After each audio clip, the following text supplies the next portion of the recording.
தங்கமங்கள் அடுத்த வார எபிசோடில் பார்த்தீங்க அப்படின்னா ஹாசினி வந்து தாரணிக்கு எப்படியாவது அஜயை கல்யாணம் பண்ணி வச்சிடணும் அப்படின்னு சொல்லிட்டு ரொம்பவே ட்ரை பண்ணுறாங்க. கடைசியாக கல்யாணமும் பண்ணி வச்சிடுறாங்க. ஆனால் பார்த்தீங்க அப்படின்னா அஜயோட அம்மா வந்து அவளை கல்யாணம் பண்ணி வச்சு என்ன பிரயோஜனம், கேஸை வாபஸ் வாங்க சொன்னால் அவள் கேட்கவே மாட்றா அப்படின்னு சொல்லிட்டு திட்டிகிட்டு இருக்காங்க. இருந்தாலும் அதை எப்படியாவது பார்த்துக்கலாம் அப்படின்னு சொல்லிட்டு முத்துப்பாண்டி பார்த்தீங்க அப்படின்னா ஒரு ஆதாரம் இருக்குது, அந்த ஆதாரம் சென்னையில் இருக்குது, அது மட்டும் எனக்கு கிடச்சிருச்சுன்னா ஹாசினி அந்த கேஸ்லேருந்து ஈஸியாக காப்பாற்றிடலாம் அப்படின்னு சொல்லிட்டு முத்துப்பாண்டி வந்து சொல்லிட்டு இருக்காங்க. உடனே அந்த வேலையை பாருங்கள், நீங்கள் 2 பேரும் உடனே சென்னைக்கு கிளம்புங்கன்னு சொல்லிட்டு அஜயோட அம்மாவும் சொல்கிறனால இவங்க 2 பேரும் பார்த்தீங்கன்னா சென்னைக்கு கிளம்புறாங்க. அந்த ஆதாரம் என்ன அப்படின்னு பார்த்தீங்கன்னா ஹாசினியோட அம்மா வந்து ஒரு டைரியில் இந்த மாதிரி அவங்க அப்பாவோட சாவில் வந்து ஹாசினி வந்து சம்மந்தப்படலை, அதில் வேறு ஏதோ ஒரு மர்மம் இருக்குது அப்படின்னு சொல்லிட்டு எழுதியிருப்பாங்க. அந்த மர்மம் என்ன அப்படிங்கிறத கண்டுபிடிக்கிறதுக்காக தான் ஹாசினியும் முத்துப்பாண்டிக்கு வந்து சென்னைக்கு போகிறாங்க.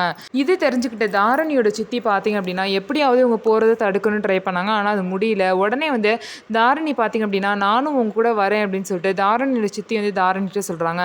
இல்லை நான் பார்த்துக்கிறேன், நான் போலீஸ் தானே சித்தி, நான் பார்த்துக்கிறேன், அவங்க என்ன ஆதாரம் ரெடி பண்ணாலும் அது எதையுமே வந்து நான் நிரூபிக்க விட மாட்டேன், அது எல்லாமே பொய்யாக தான் இருக்கும், அவளை கண்டிப்பாக வந்து நான் அரெஸ்ட் பண்ணி உள்ளே போட தான் போகிறேன்னு சொல்லிட்டு தாரணி வந்து சொல்லிட்டு கிளம்புறாங்க. உடனே தாரணியோட சித்திக்கு ஐயோ அவங்க வேற எல்லாம் போகிறாங்களே ஆதாரத்தை தேடி, உண்மை கிடச்சிருமோ, நம்மனால தான் அவங்க அப்பா வந்து இறந்தாங்க அப்படிங்கிற விஷயம் மட்டும் தெரிஞ்சிச்சுன்னா தாரணி கண்டிப்பாக என்ன தூக்கி உள்ளே போட்டுருவா அப்படின்னு சொல்லிட்டு தாரணியோட சித்தி பார்த்தீங்கன்னா ரொம்பவே பயந்துட்டு இருக்காங்க.